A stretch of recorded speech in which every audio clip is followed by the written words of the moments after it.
लुटा हुआ काफिला खौफ से कांपता आहुजारी करता चल पड़ा, चलता गया और दूर उफक में गायब हो गया।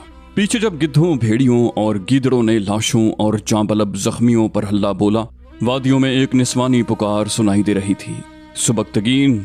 और जब 2-4 रोज बाद वहां बिखरी हुई हड्डियां रह गईं, तो भी ये निस्वानी पुकार सुनाई देती रही, अपनी माँ के पास आ जाओ सुबक्तगीन।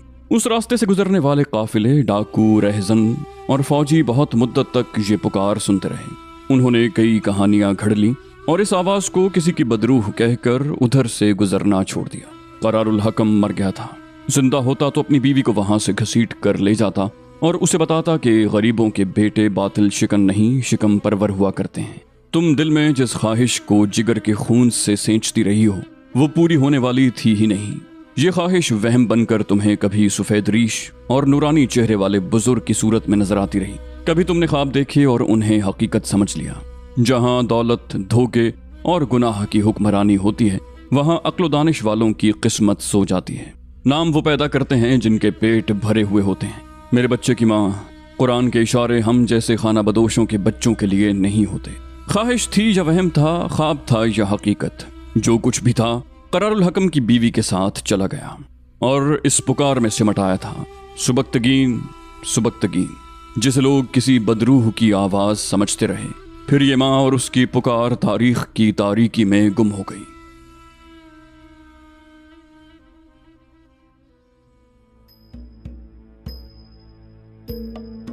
इस्लाम ने गुलामों की खरीदो फरोख्त और किसी को गुलाम बनाकर रखने की ममानियत कर दी थी, मगर ये अहकाम खिलाफत राशिदा से आगे न चल सके।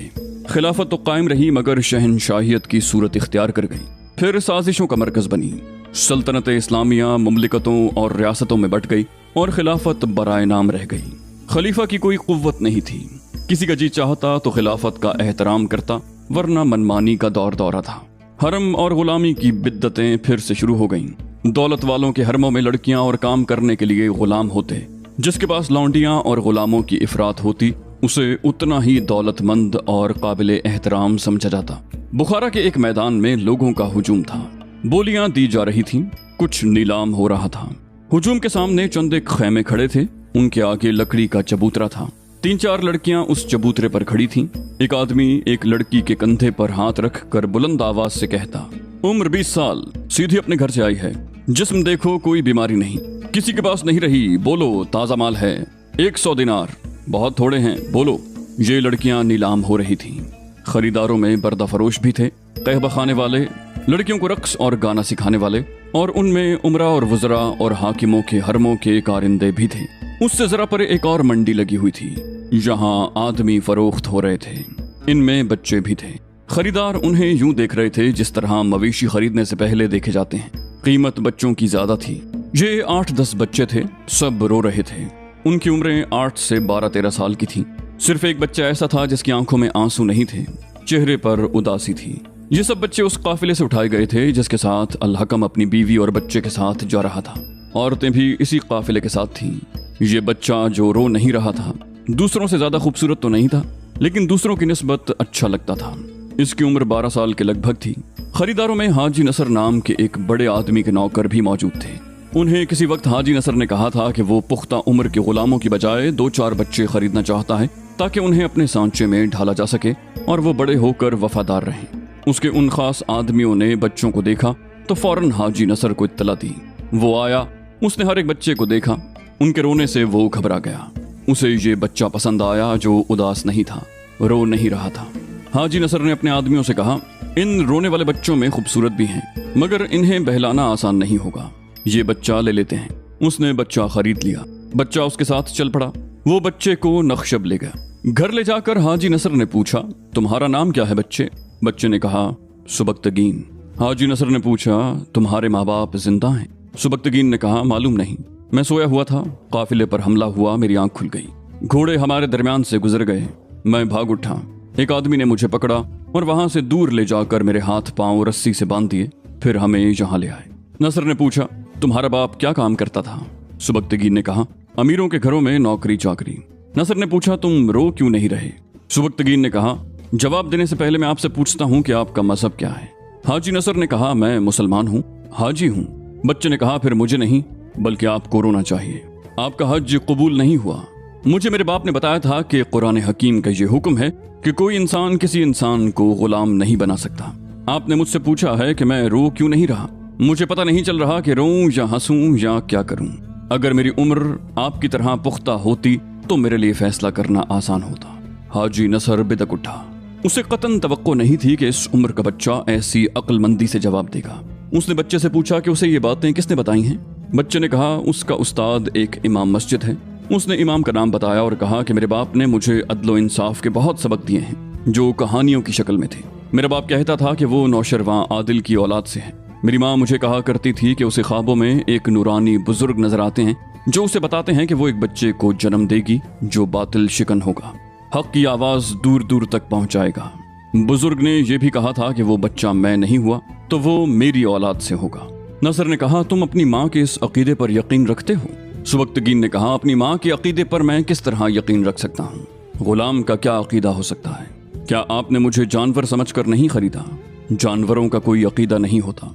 हाजी नसर ने कहा बेशक तुम मेरे गुलाम हो लेकिन मैं जानवरों की सतह से तुम्हें बहुत ऊपर रखूंगा। तुम कोई काम कर सकते हो? बच्चे ने कहा मुझे माँ बाप बुखारा के किसी आलिम के पास ले जा रहे थे। मेरे उस्ताद ने उन्हें कहा था कि मुझे बुखारा ले जाकर उस आलिम की शागिर्दी में बिठा दें। हाजी नसर ने बच्चे से मुतासिर होकर कहा मैं तुम्हें अपने बच्चों के अतालीक के हवाले कर देता हूँ। तुम उसके नौकर होगे और तुम उनसे तालीम और तरबियत भी ले सकोगे। सुबक्तगीन की अपनी लिखी हुई किताब पंदनामा में मुख्तसर सा जिक्र है कि वो 3 साल नक्शब में रहा। इस दौरान हाजी नसर नक्शब से बाहर रहा। किताबुल अंसाब में कुछ तफसील मिलती है। सुबक्तगीन बीमार हो गया तो हाजी नसर ने उसे नक्शब में ही रहने दिया और खुद गैर हाजिर रहा। किसी भी पुरानी तहरीर से ये पता नहीं चलता कि हाजी नसर का मनसब या कारोबार क्या था, सिवाय इसके कि वो एक अमीर कबीर और असर व रसूख वाला आदमी था। सुबक्तगीन जब अतालीक के पास गया तो अतालीक ने उसे एक नौकर या गुलाम से बढ़कर कोई अहमियत न दी, लेकिन पहले ही रोज बच्चे ने अपनी अहमियत जता दी। अतालीक बेखबर था और हाजी नसर के एक बच्चे ने कुरान का कोई लफ्ज गलत पढ़ा। सुबक्तगीन ने खुद बच्चे की तस्दीक करने की बजाय अतालीक को बताया। अतालीक हैरान हुआ कि ये बच्चा है और नौकर है और ये कुरान पढ़ने वाले की गलती दुरुस्त कर सकता है। उसने सुबक्तगीन से पूछा कि उसने कुरान कहाँ से पढ़ा है। सुबक्तगीन ने उसे अपने मुतल्लिक, अपनी माँ और अपने बाप के मुतल्लिक सब बता दिया। अतालीक ने उसमें दिलचस्पी लेनी शुरू कर दी। हाजी नसर अपने बच्चों को मजहब की इतनी ज्यादा तालीम नहीं दिलाना चाहता था जितना उन्हें सिपाही बनाने का इरादा रखता था। बच्चों को घुड़सवारी, तीरंदाजी और तेगजनी भी सिखाई जाती थी। सुबक्तगीन ने भी सिपाहगरी की तरबियत लेनी शुरू कर दी। बच्चे उसे बहुत पसंद करते थे क्योंकि वो हंसमुख था और बातें बहुत अच्छी करता था। अतालीक ने देखा कि हाजी नसर के बच्चे बाप की दौलत की वजह से न पढ़ने में दिलचस्पी लेते न सिपाहगरी में, और सुबक्तगीन में अस्करी जौहर मौजूद थे। अतालीक ने उसकी तरबियत में ज्यादा दिलचस्पी लेनी शुरू कर दी। 14 बरस की उम्र में सुबक्तगीन पुख्ता कार सिपाही बन चुका था और इल्म भी उसने बहुत हासिल कर लिया था। अतालीक ने उसे इस्लाम की तारीख से भी आगाह कर दिया। हाजी नसर वापस आया तो वो सुबक्तगीन को पहचान न सका। वो 12 साल की उम्र का उदास बच्चा नहीं बल्कि कदावर जवान था। हाजी नसर ने उसकी सिपाहगरी की महारत और घुड़सवारी देखी तो हैरान भी हुआ और खुश भी। उसे हाजी नसर ने कोई अस्करी किस्म का काम दे दिया। बाज तहरीरों से पता चलता है कि उसे गुलामों की तरबियत और निगरानी पर मामूर किया गया था। वो थोड़े से वक्त में हाजी नसर का दस्ते रास्त बन गया। उस वक्त अलबतगीन बुखारा का गवर्नर था और हुकूमत अब्दुल मलिक की थी। अलबतगीन हाजी नसर का दोस्त था। 959 ईस्वी 348 हिजरी में हाजी नसर अलबतगीन से मिलने गया तो सुबक्तगीन उसके साथ था। उस वक्त सुबक्तगीन की उम्र 20 साल हो चुकी थी। ये पहला मौका था कि खाना बदोशों का बेटा, जिसे डाकुओं ने अगवा किया और फरोख्त करके गुलाम बनाया, एक गवर्नर से मिला। गवर्नर अलबतगीन ने हाजी नसर से कहा कि वो अपना ये गुलाम उसे दे दे। हाजी नसर ऐसे कीमती गुलाम से दस्तबरदार होने के लिए तैयार नहीं था। अलबतगीन ने उसे बहुत ज्यादा कीमत पेश की जो हाजी नसर ने कबूल कर ली। उस दौर में अलबतगीन, सुबक्तगीन, बलबतगीन किस्म के नाम तुर्कों के हुआ करते थे। सुबक्तगीन की माँ चूंकि तुर्क थी इसलिए उसका नाम माँ ने तुर्की के नामों के मुताबिक रखा था। उस वक्त तुर्की में इस्लाम उतना नहीं फैला था। कोई कोई घराना या कोई कोई आदमी मुसलमान था। हुकूमत ऐसी जालिम थी कि लोग तुर्की से दूसरे इलाकों को भागे जा रहे थे। उनमें से बाज खाना बदोश हो गए और बाकी गुलामों की मंडियों में फरोख्त हो गए। तुर्क चूंकि जिस्मानी लिहाज से तनोमंद और दिमागी लिहाज से मुस्तैद और अक्लमंद होते थे इसलिए उनकी कीमत ज्यादा थी। उनके रंग गोरे होने की वजह से अच्छे भी लगते। गजनी, बल्ख, बुखारा और गिरदोनिवाह के इलाकों में तुर्क गुलाम मशहूर थे और तुर्कों के मुतल्लिक यही समझा जाता था कि ये गुलाम ही होते हैं और बड़े अच्छे गुलाम होते हैं। अलबतगीन ने सुबक्तगीन से कहा कि तुम उन तुर्क गुलामों में से हो जिनके मुतल्लिक कहा जाता है कि बड़े अच्छे होते हैं। सुबक्तगीन उसके दरबार में गुलामों की तरह खड़ा था। अलबतगीन ने कहा, तुम मुझ पर साबित करना चाहते हो कि तुम वफादार गुलाम हो। सुबक्तगीन नए आका के सामने सर झुकाए खामोश खड़ा था। अलबतगीन उसके करीब आकर गरज कर बोला, सर ऊपर करो, सीना पूरा खोलो, मेरी आंखों में आंखें डाल कर देखो, तुम तुर्क हो, मैं भी तुर्क हूँ। सुबक्तगीन इस गरज से चौंक उठा। अलबतगीन ने उसे बाजू से पकड़ा और अपने बराबर बिठा लिया। अलबतगीन ने उसे कहा, हाजी नसर ने मुझे बताया है कि तुम्हारे पास इल्म भी है, अमल भी। इंसान सिर्फ इल्म से मुकम्मल नहीं होता, ना सिर्फ अमल से मुकम्मल होता है। असल वस्फ अमल है, मगर इल्म के बगैर या किसी आलिम की रहनुमाई के बगैर अमल नाकाम रहता है, और सिर्फ इल्म इंसान को गोशाए तन्हाई में छुपाए रखता है। तुम में दोनों वस्फ हैं। सुबक्तगीन ने कहा, मुझ में ऐसी कोई खूबी नहीं जिससे इतने बड़े मुल्क का हाकिम मुतासिर हो। अलबतगीन ने कहा, तुम में यही खूबी कुछ कम नहीं कि तुम तुर्क हो और तुम गुलाम हो। मैं भी तुर्क हूँ और मैं भी गुलाम था। जो तुम पर गुजरी है वो मुझ पर गुजर चुकी है। मेरा लड़कपन वैसा ही गुजरा है जैसा तुम्हारा। तुम मुसलमान माँ बाप के घर पैदा हुए, मेरे माँ बाप मुसलमान नहीं थे। मैं गुलामी में मुसलमान हुआ, किसी ने मुझे मुसलमान नहीं बनाया था। मैंने एक आलिम से इस्लाम के उसूल सुने थे, मेरे दिल में तड़प थी, प्यास थी। मैंने उस आलिम के हाथ पर बैत कर ली और इस्लाम कबूल किया। उसने मुझे बताया था कि इस्लाम किसी इंसान को इजाज़त नहीं देता कि वो किसी इंसान को अपना गुलाम बनाए, और जो हुक्मरान और हाकिम होते हैं उन्हें खुदा ने लोगों का और कौम का खादिम कहा है। हुकूमत सिर्फ अल्लाह की है। अगर मैं मुसलमान ना होता और अगर मेरे दिल में इल्म और अमल की तड़प ना होती तो मैं इस मनसब तक न पहुंच सकता। सुबक्तगीन ने कहा, मेरी माँ मुझे कहा करती थी कि तुम बड़े होकर नाम पैदा करोगे। वो कहती थी कि तुम हक की तलवार से बातिल को काटोगे। वो मुझे कुरान की आयत बार बार दिखाती और सुनाती थी कि इब्राहिम अलैहिस्सलाम ने अपने बाप से कहा था कि तुम अपने बनाए हुए खुदाओं को पूछते हो जो सुन नहीं सकते, बोल नहीं सकते। आओ मैं तुम्हें सही रास्ता दिखाऊं। माँ मुझे कहा करती थी कि तुम उन लोगों को जो उन खुदाओं को पूछते हैं, जो न सुन सकते हैं न बोल सकते हैं, उस माबूद की राह दिखाओगे जिसके सिवा कोई और माबूद नहीं, और मोहम्मद सल्लल्लाहु अलैहि वसल्लम उसके बंदे और रसूल हैं। मेरा बाप कहा करता था कि तुम्हारी माँ का अकीदा सही है लेकिन उसकी ख्वाहिश गलत है। गरीब का बच्चा नाम पैदा नहीं कर सकता और उसमें जुर्रत और हिम्मत नहीं होती कि वो बादशाहों से टक्कर ले और लोगों को अपने अकीदे का कायल करे। ये नहीं हो सकता। अलबतगीन ने कहा, यह हो सकता है। अरब के शुतरबान और गदड़िए आधी दुनिया से अपना अकीदा मनवा कर अल्लाह की हुकूमत कायम कर सकते हैं, तो बुखारा का अमीरुल उमरा क्या नहीं कर सकता? तुम खाना बदोशों के बेटे और गुलाम मेरी बराबरी में किस तरह आ बैठे हो? कोई गुलाम ऐसा ख्वाब भी नहीं देख सकता।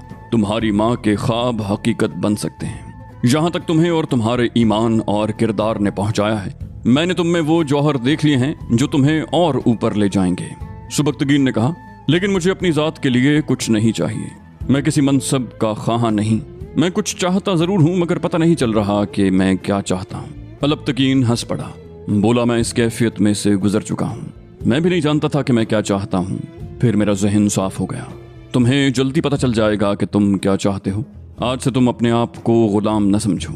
सुबक्तगीन के सीने में एक तड़प अकीदे की और कुछ सोचने और कुछ करने की थी। उसे इसका कोई गम न था कि उसकी माँ नहीं, बाप नहीं और वो गुलाम है।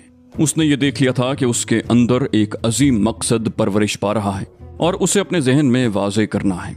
इस तड़प के साथ जवानी की तपिश थी। वो अपने आप में जिस्मानी कुव्वत का उबाल भी महसूस करता था। उसकी तवज्जो जवानी के जज्बात की तरफ तो नहीं थी, लेकिन ये तगय्युर और ये इनकलाब उसे बेचैन रखता था। दूसरी शाम सूरज गुरूब होने से पहले वो अस्तबल से एक आला नस्ल का घोड़ा लेकर सवारी के लिए बाहर निकल गया। शहर से दूर जाकर उसने घोड़ा सरपट दौड़ा दिया और उससे झाड़ियां फलांगने लगा।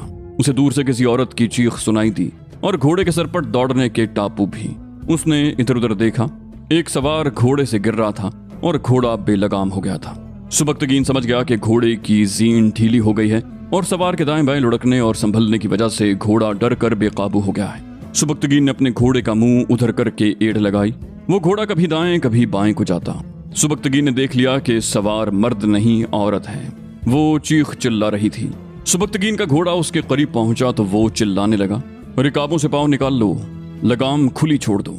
बिदके हुए घोड़े ने जब अपने ताकुब में एक और घोड़े को देखा तो वो और ज्यादा तेज हो गया। आगे दरिया था। घोड़े का रुख उधर को हो गया। सुबक्तगीन ने अपने घोड़े की रफ्तार और तेज की और घोड़े को बिदके हुए घोड़े के पहलू में ले गया। तब उसने देखा कि ये कोई लड़की है और किसी अमीर वजीर की बेटी हो सकती है। सुबक्तगीन ने उसके घोड़े की बाग को वहां से पकड़ा जहां घोड़े का मुंह था और उसने लड़की से कहा कि वो उसके घोड़े पर कूद आए। इस कोशिश के दौरान घोड़े दरिया में चले गए। लड़की पानी में गिर पड़ी। क्योंकि घोड़े एक दूसरे से दूर हो गए थे, दोनों रुक गए। सुबक्तगीन दरिया में कूदा। लड़की तैर रही थी। सुबक्तगीन ने उसे पकड़ लिया। क्योंकि ये दरिया पहाड़ी होने की वजह से बहुत तेज था और पानी बहुत ठंडा, वो लड़की को अपने ऊपर डालकर बाहर निकल आया। फिर दोनों घोड़ों को पानी से निकाला। लड़की को डरा हुआ होना चाहिए था, लेकिन वो हंस रही थी। सुबक्तगीन ने कहा, तुम अहमक हो या दलेर? तुम्हारी मौत यकीनी थी। लड़की ने कहा, मैं उस बाप की बेटी हूँ जो अहमक नहीं दलेर है। मैं बुखारा के हाकिम अलबतकीन की बेटी हूँ। तुम मेरे साथ चलो, तुम्हें इनाम दिलाऊंगी। सुबक्तगीन ने कहा, मेरे लिए यही इनाम बहुत है कि मैंने अपने मोहसिन की बेटी को मौत के मुंह से निकाल लिया। मैं तुम्हारे घोड़े की जीन कस देता हूँ। दोनों हम उम्र थे। लड़की खूबसूरत थी। सुबक्तगीन में भी कशिश थी। दोनों शहसवार थे। लड़की ने सुबक्तगीन के साथ अपने घोड़े की जीन कसी और दोनों घर की तरफ चल पड़े। रास्ते में लड़की ने उससे पूछा कि वो कौन है। सुबक्तगीन ने अपने मुतल्लिक सब कुछ बता दिया। लड़की ने कहा, रात अब्बा आपका जिक्र कर रहे थे, वो शायद तुम्हें अपनी फौज में कोई ओहदा देंगे। सुबक्तगीन ने कहा, अपनी फौज? उनकी अपनी फौज कैसे हो सकती है? फौज तो हुक्मरान की होती है। लड़की ने कहा, अब्बा ने कुछ और सोच रखा है। वो हुकूमत को अपने हाथ में लेना चाहते हैं, इसलिए बुखारा में जो फौज है उसमें अपने हामी सालार वगैरह मुतय्यन कर रहे हैं। वो कहते हैं कि ये हुक्मरान सिर्फ नाम के मुसलमान हैं, ऐशो इशरत में पड़े हुए हैं और ये लोग मजहब की तौहीन करते हैं। अब्बा का इरादा है कि सही मानों में इस्लामी सल्तनत कायम की जाए। तुम्हारे मुतल्लिक कह रहे थे कि तुम काम के नौजवान हो। घर के करीब पहुंचे तो एक आदमी खड़ा था जो रुतबे वाला मालूम होता था। उसने दोनों को देखा। दोनों के कपड़ों से पानी टपक रहा था। लड़की का हुलिया बदला हुआ था और बाल बिखरे हुए थे। उसका चेहरा गुस्से से सुर्ख हो गया। उसके करीब जाकर दोनों घोड़े से उतरे। उस आदमी ने लड़की से पूछा, कहां से आ रही हो और ये कौन है? लड़की ने कहा, और तुम कौन हो जो हाकिमों की तरह मुझसे पूछते हो? मेरा घोड़ा बेकाबू हो गया था और मुझे दरिया में ले गया। ये मेरे पीछे आया और दरिया से निकाल लाया। लड़की ने सुबक्तगीन का बाजू पकड़ा और उसे अपने घर ले गई। सुबक्तगीन ने पूछा, कौन है ये? लड़की ने कहा, मेरा मंगेतर है, अभी से मुझ पर हुक्म चलाने लगा है, तुम इससे मत डरना। लड़की ने फिर बेसाख्तगी से उससे पूछा, तुम्हारी बीवी है? सुबक्तगीन ने कहा, नहीं। वो बोली, कोई लड़की कभी तुम्हें अच्छी लगी है? सुबक्तगीन ने कहा, लड़कियों की तरफ मैंने कभी ध्यान नहीं दिया। लड़की ने कहा, मैं अच्छी नहीं लगती। सुबक्तगीन चुपचाप खड़ा रहा। उसकी नजरें छुप गईं। लड़की ने पूछा, तुमने क्या समझा है? मुझे बेहया समझा है? बेशर्म। बोलो सुबक्तगीन, अगर मुझे यही कुछ समझा है तो फिर मैं कभी तुम्हारी सूरत नहीं देखूंगी। सुबक्तगीन ने कहा, तुम किसी और की मंगेतर हो। लड़की ने कहा, ये मेरे अब्बा का फैसला है। ये आदमी मुझे पसंद नहीं। ये मुझे लौंडी बनाकर रखेगा। ये मुझे कहा करता है कि घुड़सवारी छोड़ दो। मुझे अपने हरम की जीनत बनाना चाहता है। मुझे नुमाइश की एक चीज समझता है। मुझे ऐसा मर्द चाहिए जिसने तुम्हारी तरह लड़कियों की तरफ कभी ध्यान न दिया हो और जो मेरे साथ घोड़ा दौड़ाए, मेरे साथ दरिया में कूद जाए। मैं हरमों के बादशाहों को बताना चाहती हूँ कि इस्लाम का जवाल उस रोज शुरू हुआ जिस रोज तुमने औरत को सिंगार और ज़ेबाइश की जंजीरों में बांध दिया। तुम औरत को अपने सिफली जज्बात की तस्कीन का जरिया बनाकर ख्वार हुए। अपने ऊपर शराब का नशा तारी करके तुम जिल्लत को अजमत समझ रहे हो। औरत एक ताकत है, मगर तुमने औरत को अपनी कमजोरी बनाकर रखा। सुबक्तगीन, हरम की औरतों के बतन से जो बच्चे पैदा हुए हैं वो अजमत इस्लाम के पासबान नहीं हो सकते। मैं उस बच्चे को जन्म दूंगी जो इस्लाम को दूर दूर तक फैलाएगा, मगर मुबल्लिग और आलिम बनकर नहीं, मुजाहिद और तेगजन बनकर। सुबक्तगीन ने कहा, मेरी माँ भी ऐसे ही ख्वाब देखा करती थी, मगर उसका बेटा गुलामों की मंडी में नीलाम हो गया। लड़की ने कहा, इस्लाम के पासबान तुम जैसे गुलाम होंगे, मेरे बाप जैसे गुलाम होंगे। मेरे अब्बा ने तुम्हें बताया नहीं कि वो भी गुलामों की मंडी में नीलाम हुए थे। आज उनका रुतबा और मनसब देखो, उनके इरादे और उनका अकीदा देखो। सुबक्तगीन ने कहा, तुम्हें किसने बताया कि तुम जिस अजीम बच्चे के जन्म के ख्वाब देख रही हो वो बच्चा मेरा होगा? ये जवानी का जोश है बस। लड़की ने जोशीली झुंझलाहट से कहा, ये मेरे दिल की आवाज है, ये मेरी रूह की आवाज है। अपने दिल को इतना मुर्दा न करो सुबक्तगीन। अगर तुम मेरी मोहब्बत को जिस्मानी या महज जज्बाती समझते हो तो यही समझो, लेकिन मेरी मोहब्बत को ठुकराना मत। मैं उस शख्स के साथ शादी नहीं करूंगी। सुबक्तगीन वहां से निकला तो वो अपने अंदर अजीब सी हलचल महसूस कर रहा था।